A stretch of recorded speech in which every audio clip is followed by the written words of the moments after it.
Gente. Esto es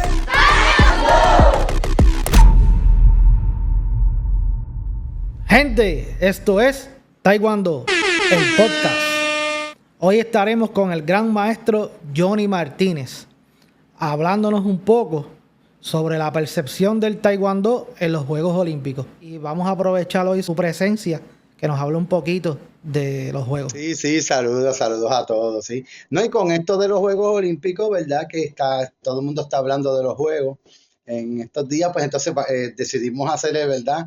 Esta parte especial, ¿verdad? Para un poquito de orientación, pues mucha gente no sabe sobre el origen. Entiendo que muchos maestros lo saben, muchos instructores, ¿verdad? Tendrán su idea. Y hay muchas atletas y alumnos que no saben sobre qué es el taekwondo, cómo es que están los Juegos Olímpicos. Esta generación ya nace cuando el taekwondo ya estaba ya en los campeonatos olímpicos. Y muchos piensan que viene desde hace tiempo y no. En términos de tiempo es bastante reciente que el taekwondo entra, que lo vamos a explicar al breve. No sin antes, ¿verdad? Darme mi toquecito. ¡Pum! Ahora sí, esto me da confianza y me deja fluir mejor, ¿no? Y eso. Vamos a la primera pregunta, maestro. Maestro, ¿en qué fecha y cómo entra el Taekwondo en las Olimpiadas? Sí, y en base a esa pregunta, a mi punto de vista, ¿verdad? Lo que yo pude ver, lo que he estudiado, ¿verdad? Por años, que lo hemos visto por ahí, el taekwondo entra en el 1988. ¿Qué pasa? ¿Cómo entra el taekwondo? Porque Seúl, Corea, Corea del Sur específicamente, fue sede para esos Juegos Olímpicos del 88. ¿Y qué hacen ellos? Pues entonces vamos a hacerlo, ¿verdad? Simplificarlo así por encima. Que Seúl Corea aprovecha y mete el taekwondo como su deporte nacional, lo meten como deporte de exhibición para los Juegos Olímpicos. Dice, vamos a aprovechar, vamos a hacer sede, pues vamos a aprovechar y decirle al mundo cuál es nuestro deporte. ¿Y cuál es el deporte de ellos? El taekwondo, el que nosotros entrenamos y practicamos.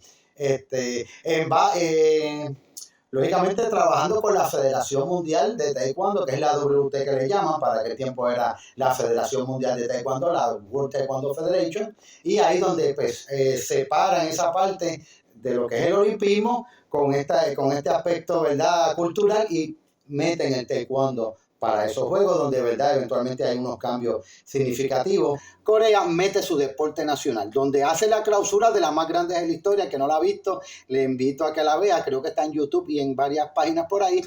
Apertura de Seúl 88 de los Juegos Olímpicos, donde en la misma pista ellos ponen exhibiendo su deporte. Yo entiendo que es la mejor apertura, no es que yo sea fanático del taekwondo, pero es la mayor apertura, la mejor que se vio a nivel humano, sin tanto efecto especial. Fue algo espectacular, que fue en la misma pista en Seúl. Ellos enseñan su deporte nacional a nivel de exhibición y eventualmente se debuta el taekwondo como deporte de exhibición en los Juegos Olímpicos en Seúl. Maestro, ¿cuáles son los requisitos que necesita un atleta para poder entrar a los Juegos Olímpicos? Sí, los requisitos para unos Juegos prácticamente es hacer la selección nacional. Ese es el mayor requisito aquí.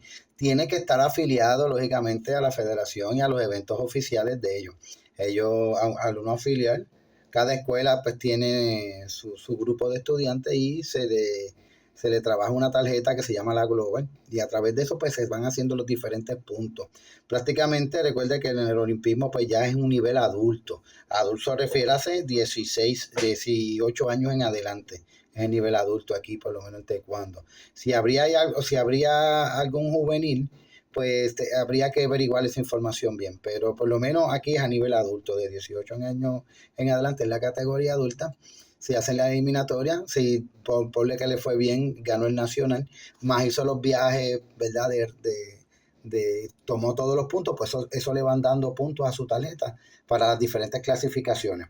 Es bien importante entender los diferentes ciclos, que es el campeonato nacional, el campeonato centroamericano, el campeonato panamericano y los Juegos Olímpicos. Ese es el ciclo de verdad de un atleta. Vamos a hablarle que esos campeonatos son los juegos, porque cada federación, ¿verdad?, hace sus diferentes campeonatos anuales, pero el circuito oficial nacional, Juegos Centroamericanos, Juegos Panamericanos, Juegos Olímpicos. Eventualmente, pues el Mundial puede estar por aquí o puede estar un poquito más abajo, pero ese es el ciclo de los, ¿verdad? De los diferentes juegos. En ese ciclo es que usted hace entonces en los puntos, los rankings a través de la Global Taekwondo, ¿verdad? Aquí por encima, ¿verdad? Hablándolo así.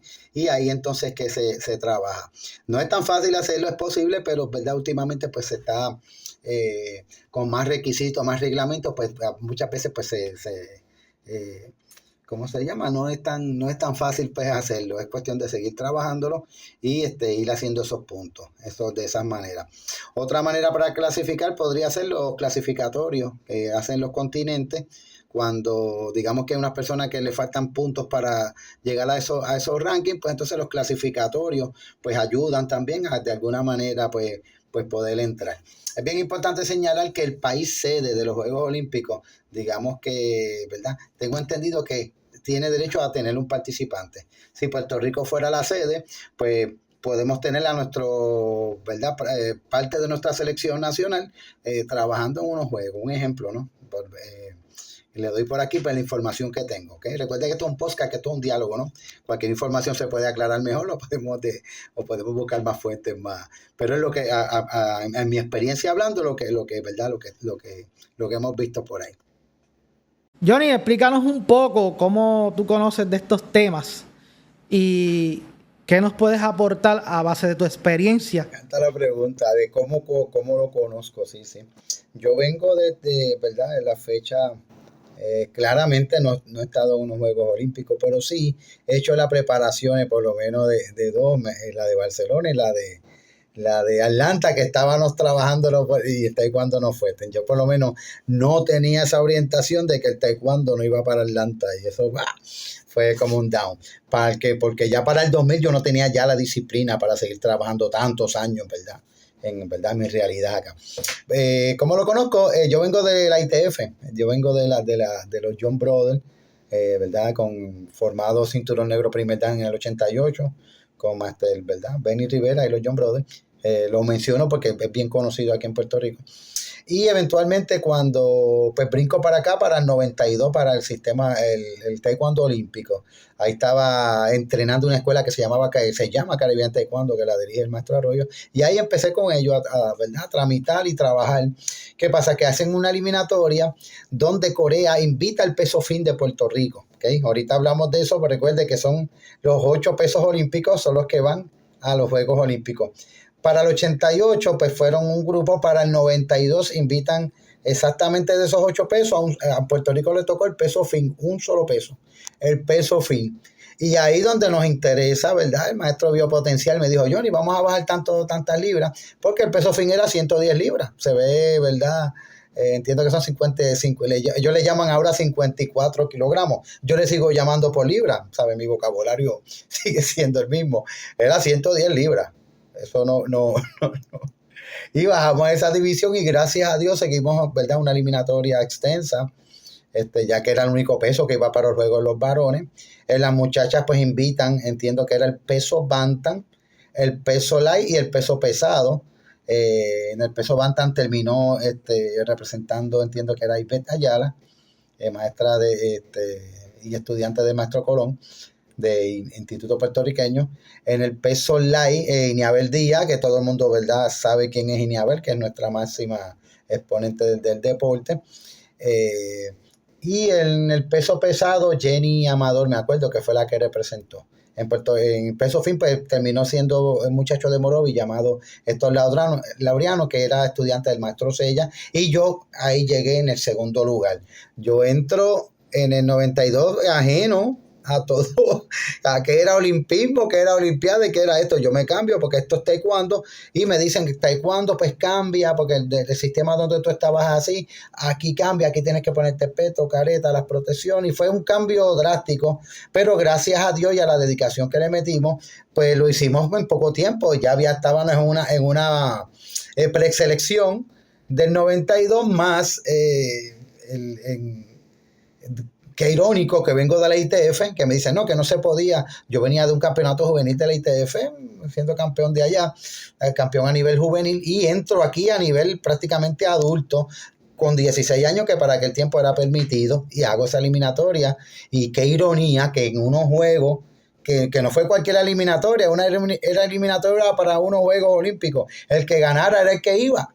Fue verdad, una ironía a tan corta edad, ¿verdad? Y con esa mentalidad de niño, estar metido en esos panoramas, eso me ayudó mucho en mi carrera eventualmente, ¿verdad? Y me sirve de experiencia esa preselección. ¿Por qué? Porque no se da todos los días, no es tan sencillo.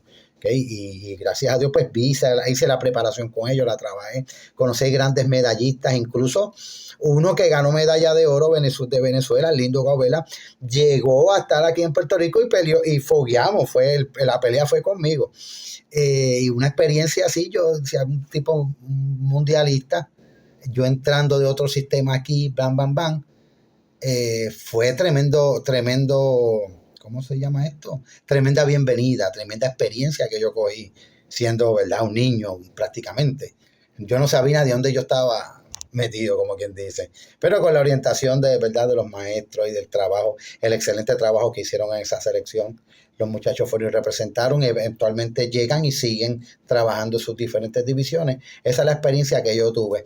92, 93, ya en el 93 ya yo tenía un nivel superior, 94 y 95 un nivel, ¿verdad? Seguí subiendo a las divisiones, que como ya saben.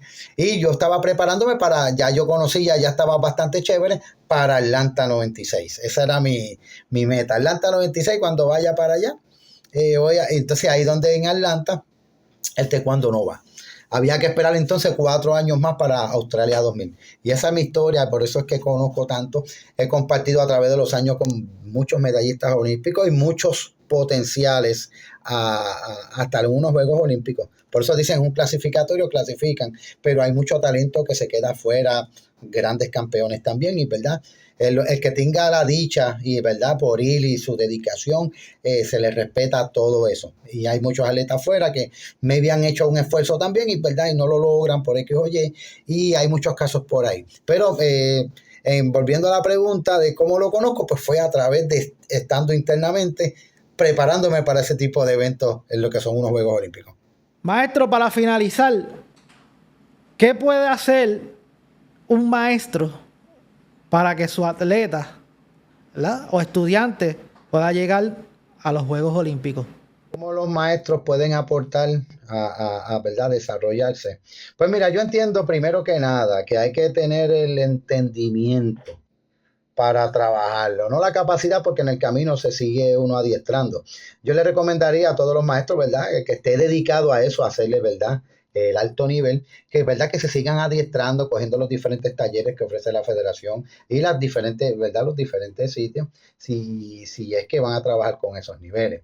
Número 1, hay que tener el tiempo, ¿sabes? Prácticamente hay que tener mucho tiempo, trabajarlo, porque hay países que viven de eso, se dedican a eso. Y esa es la gran ventaja que tienen muchos países sobre nosotros. Mucha gente se cuestiona el por qué la cantidad de medallas de Puerto Rico, que no voy a entrar en eso, ¿verdad? Prácticamente son atletas que están dedicados a eso, ¿sabes? Hay gente que en sus países pues le dan, y la preparación que tienen estos atletas medallistas, en este caso, ¿verdad?, de la muchacha, la preparación que tiene ella es extranjera, es una realidad. Entonces, no es que no se pueda, pero hay que estar dedicado a eso. Y los que lo vayan a hacer tienen que estar trabajando y tener el entendimiento de que eventualmente, haciendo los diferentes rankings, ¿verdad? Pues hay que estar dedicado, porque hay que hacer los diferentes rankings, hay que estar viajando, hay que estar con el atleta, trabajando su preparación, su parte atlética. Bien importante tener eso consciente, y que eventualmente la federación le va a asignar a un entrenador. Si es el mismo, perfecto, pero si no, tener ese entendimiento de que ese atleta ya tiene que tomar otro nivel. Tenemos esta cuestión a nivel marcial, donde el maestro está acostumbrado a que, no, tengo estos estudiantes, me tienen que ser leal, me tienen que trabajar, y maybe ese maestro pues no tenga los niveles olímpicos que tenga un entrenador nacional, ¿eh? Y por ahí viene no, que este estudiante me emigró, que este estudiante se fue, que me lo robaron, me piratearon el estudiante, y ese es el cuento de nunca acabar. Y entiendo que pasa en todas las federaciones. Pero como aquí estamos orientando, ¿verdad?, los padres, que estas cosas pueden pasar. Es bien importante uno siempre, ¿verdad?, y como estudiante, como atleta, reconocer su maestro, reconózcalo siempre hasta ¿verdad?, hasta en la lealtad, vamos a decir hasta la muerte, como dicen. No obstante, tener claro de que eventualmente si yo voy a tomar unos trabajos a nivel olímpico, pues separar esa parte marcial de la parte de olimpismo, de la parte competitiva y dirigirse a través de la selección nacional a los diferentes puntos donde vaya, donde me den ranking. Si mi maestro no puede ir, pues uno seguir trabajando con otros entrenadores, ¿ven? Y siéndole leal al maestro, ¿verdad? En la parte marcial, ¿no? Y de esa manera yo entiendo que sería buen balance. Muchos atletas pues no optan por eso y se van con el entrenador que esté activo en la selección, que eso es otra cosa. Hay atletas hay entrenadores que están activos como entrenadores y eventualmente pues le toca al otro, ¿verdad? Pasar la batuta y entonces el atleta opta por irse con el entrenador que esté activo, que eso es una cosa que tenemos que entender, ¿verdad? Yo en el caso mío, yo lo hago de esta manera, ya un muchacho entra a un nivel en mi escuela que esté a nivel ya nacional y verdad que sea para medallistas a nivel internacional y bla, bla, yo no tengo problema con que otro lo entrene. Incluso lo hice con mi hijo en una ocasión. Yo no tengo tiempo para entrenarlo, pero verdad, tengo la capacidad para hacerlo, tengo la capacidad y la receta para hacerlo y cómo se trabajó. Un atleta activo, verdad, de tantos años en la selección nacional. Yo sé cómo trabajar una preparación, ¿verdad? Y a nivel también de estudio, que tuve la oportunidad de estudiar educación física y, ¿verdad? Y fisiología del ejercicio en los cursos. Y tengo la capacidad para entrenar a cualquier atleta. ¿Qué pasa? Que como no tengo el tiempo, pues yo en este caso, a un atleta y al hijo mío mismo, pues los trabajamos con otro entrenador que tenía el tiempo durante el día, ¿verdad? Que es en el mismo albergue olímpico, y así pues se trabajó, ya, ¿verdad? Él decidió estar en otra etapa ahora a nivel universitario y cuando quiera volver con mucho gusto lo voy a respaldar, pero realmente no tengo el tiempo. ¿Qué hice yo? Yo tuve que entender que el tiempo mío es escaso, pero a otra persona tiene el tiempo y por ahí entonces se atendió el muchacho y la experiencia fue bien enriquecedora, no fue bastante bien y el aprendizaje fue otra cosa porque el entrenador da otros puntos de vista de allá y así sucesivamente. Tenemos que entender como entrenadores muchas veces que si alguien tiene más el tiempo, ¿verdad? Y reconocer la capacidad del prójimo, uno tiene que estar en eso. Y muchos maestros muchas veces agarran al estudiante y no le permiten ir más allá. Con eso da que no se me vaya, que me lo piratean, las palabras, ¿verdad? Que se utilizan. Y pasa mucho. Si es una persona que está activa como maestro, tienen que entender ya que si el nene tiene un nivel ya y quiere seguir desarrollando, pues ser bastante, ¿verdad? Sabios y humildes y decir, mira, no tengo el tiempo, vamos a trabajar sin quitarle la capacidad a ningún maestro, que todos son excelentes aquí en la isla. Pero es bien importante, pues, ser, ¿verdad? En ese tema de olimpismo, ya dada esa pregunta, ser objetivo, ¿verdad? Y no estar trabajando, ¿verdad? Con cosas que pueden ser buenas informaciones donde cada uno diga, caramba, es vital esa información que escuché. Para eso está este podcast, ¿verdad? Para orientarlos en ese sentido. Sin embargo, es bien importante también señalar que adicional a todo, el atleta tiene que ser bien comprometido, bien cooperador, papá, ese medio ambiente de papá, ser disciplinado y trabajar la parte, si tiene un buen maestro que los vaya trabajando, el papá tiene mucho que ver la parte de responsabilidad, ¿sabes? Tiene que ver papá y mamá o sea, abuelo, el que esté trabajando y apoyando a ese atleta tiene que ser bien responsable y disciplinado, ¿verdad? Y cooperar con los maestros que le están dando de su tiempo para trabajarlo. Y si es alto nivel, es lo que llegue al alto nivel, lo mismo con el entrenador nacional. ¿Por qué? Porque están dando de su tiempo, están trabajando, no están hablando tanta cosa y están trabajando a lo que es específico, ¿verdad? Así que nada, yo entiendo que con esta información les sirva, ¿verdad? Eventualmente la hacemos a nivel de entrevista para estar más claro y más preciso en más preguntas. Aquí tocamos el tema así a nivel general en base a mi experiencia. Sin embargo, pues entiendo que hay muchas cosas que se quedan, que en verdad podríamos hacer otro podcast de este tema bien chévere y eventualmente seguir trabajándolo. Que estén bien. Ahora sí los dejo. Su hermano de siempre, Johnny Martínez, que estén bien. Maestro, muchas gracias por haber estado con nosotros y aportar su conocimiento, su experiencia en el taekwondo, que muchos sabemos, ¿verdad? Su trayectoria. No olviden activar la campanita de notificaciones para que nos sigan siempre.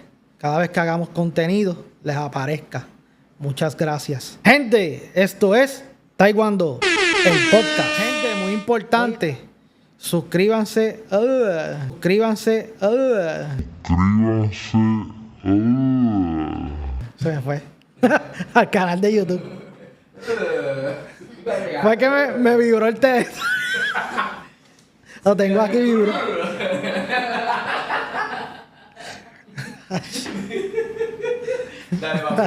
Esos bloopers no.